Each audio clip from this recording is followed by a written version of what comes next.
In the evenings, Lisa is reluctant to return home, as she has been living with her grandmother and her husband Morris for several years. Morris takes advantage of his position and visits the girl at night to force her to do something terrible. On the way home, Lisa notices a car parked nearby, but does not pay much attention to it. In the morning, she decides to write a letter to her younger sister because she is tired of her situation. Diane and Morris openly take advantage of the girl, taking away the money she earned honestly in the cafe. She dreams of a normal life, but this is impossible, as her mother is against her return and shows outright indifference to her. Before the next night shift, Morris reminds Lisa that he is waiting for her at home, as it is payday. Showing a morbid interest in the girl, the man hugs her, causing her fear. After work, Lisa says goodbye to her boss, and after collecting the money, she returns home. A car passing by abruptly turns around and starts chasing the girl, but soon passes her. A little later, Lisa notices an empty car in the parking lot and is attacked by the driver, who hides behind the van. Bobby drags her into his car and threatens her with a gun.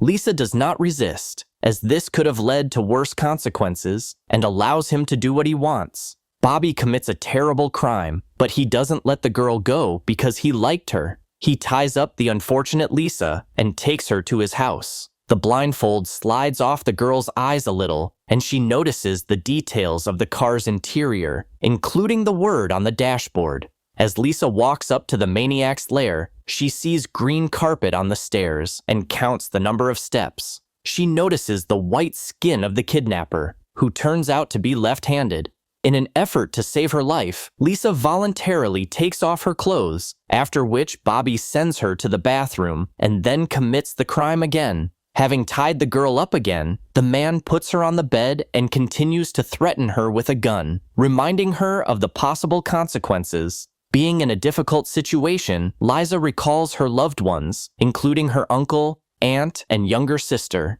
They are the only ones who truly love her and will be sad if something happens to her. The girl is afraid to tell her real age, so Lisa says that her name is Carol and she recently turned 20. In the morning, her grandmother calls the police and reports her granddaughter missing. Betty doesn't care about her daughter's disappearance, and she thinks there's no need to panic. The younger sister is sure that Lisa would not have run away without warning her, and so she asks the officer to find Lisa. Meanwhile, Lisa recalls the day she first came to Diane's house. Her grandmother had warned her beforehand that Morris would treat Lisa badly, but she took it in stride. In the present, Bobby commits another crime. Lisa realizes that the maniac is suffering from a psychological trauma, and by influencing him, she asks him to apologize for the other women. This inspires the man's trust in the victim, and he unties her hands. Detective Lopez starts searching for the missing girl and talks to the owner of the cafe where she worked. Meanwhile, Bobby prepares a sandwich for the prisoner and learns about the disappearance of the underage girl from a report. Lisa is afraid to tell the truth and claims that the girl is a different person. Believing her words, Bobby commits another crime.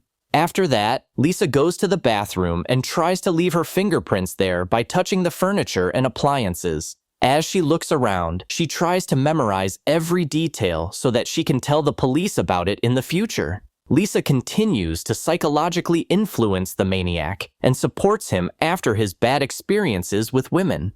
Noticing that there is a phone in the house, Lisa tries to call the police, but Bobby notices this and threatens her with a gun. The girl tries to feel sorry for herself and says that she has a sick father at home who needs care. Meanwhile, she recalls a dialogue with her mother when she told her about the bad attitude of her grandmother and her boyfriend. Betty reacted calmly to this, and in fact, she said that her daughter deserved to be treated this way. As a prisoner of the maniac, the girl continues to leave evidence of her whereabouts, including her hair and other belongings. When Bobby decides to commit another crime against the girl, Lisa feels sorry for him.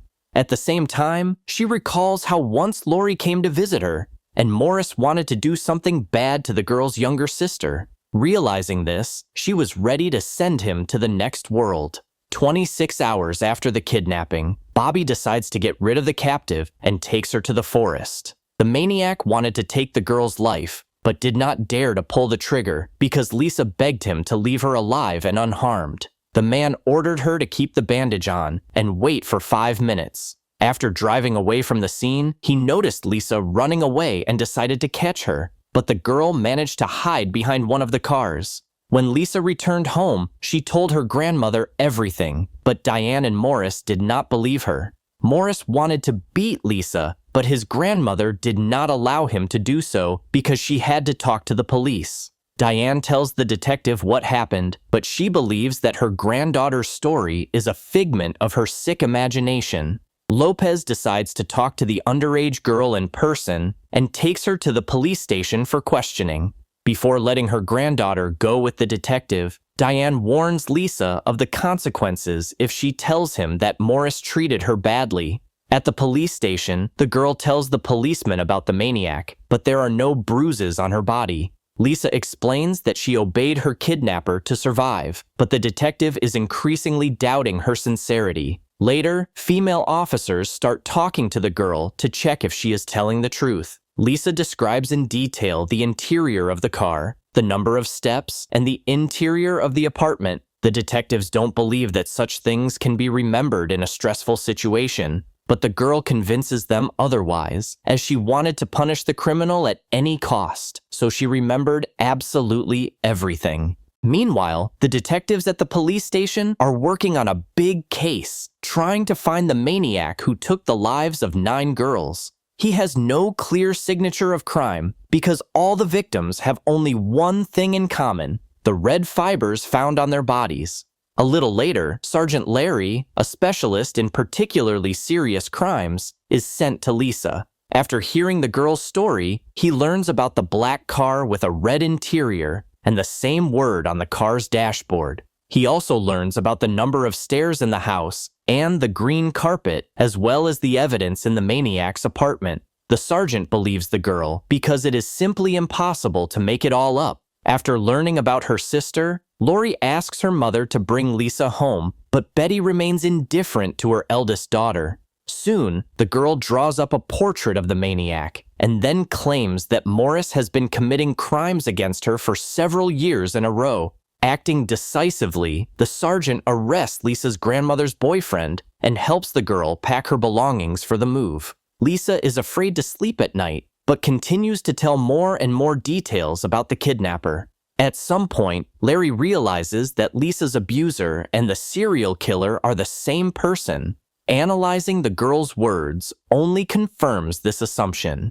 Realizing that Lisa is in danger, the sergeant takes her to a facility for the protection of adolescents and introduces her to his daughter. The girls are the same age, so Larry sincerely wants to help Lisa, fearing that his own daughter could be in her place. 2 days later, the analysis finally confirms that Lisa was the victim of a serial killer, but fortunately, she survived. In an effort to help the investigation, the girl agrees to go to the place where Bobby left her before she ran away. Reconstructing the route from her memories, Lisa reports the maniac's movements. Soon, one of the detectives spots a similar car, and after tricking the driver, he takes a photo. At night, Lisa wakes up from a nightmare in which the maniac tried to strangle her. Seeing the photo taken by the police officer, she confirms that it is Bobby. The police make a stop and arrest the maniac.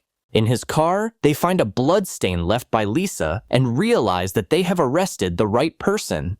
At the perpetrator's house, the police find hair, fingerprints, and other evidence that proves his guilt. The next morning, the detectives inform Lisa of the successful arrest and applaud her for her help in apprehending the dangerous maniac. After a while, Lisa calls Lori and thanks her sister because she was the only one who believed her and influenced the police to open an investigation. Lisa then hugs the sergeant warmly and says goodbye. Carol and Jim come to pick up their niece and take her to their home. A few months later, Lisa sends a letter to her mother saying that she is finally happy and has found a loving family.